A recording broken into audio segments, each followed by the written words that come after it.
የሚጎዳን ነገር ምን መሰላችሁ? በህይወታችን ውስጥ የሌሎች ሰዎች መቅረት ሳይሆን የእኛ ጥበቃ ነው።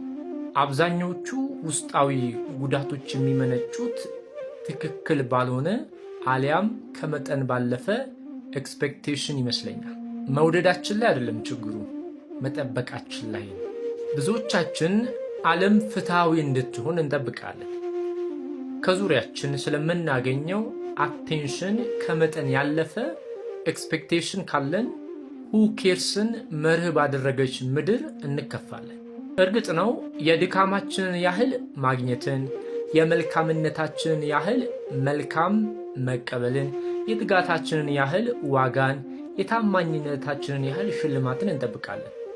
ይመጣሉ፣ ያደርጋሉ፣ እናገኛቸዋለን ብለን እንጠብቃለን። በእርግጥ ይህ አንዳንዴ ሊሆን ይችላል። ነገር ግን ዘወትር ፍትሃዊነቷን የምንጠብቅ ከሆነ ፍትህ ስናጣ የምንጠብቀውን የሚሆነው ሲራራቅ የምር እንጎዳለን። መፍትሄው ምንድን ነው? እኔም አላውቅም፣ ለእኔም ስላልሰራልኝ። አንድ ነገር ግን ይመቸኛል። እዚህ ላይ ችግር እንዳለብህ ካሰብክ ራስህን መቀበል፣ ከሰው ጋር ሆነህ ከሰው ውጭ መኖር እንደምትችል ራስህን ማሳመን፣ የግል ዓላማህን መያዝ፣ ጠንከር ማለት ይጠበቅብሃል። ሌላው የባህሪ ጉዳይ።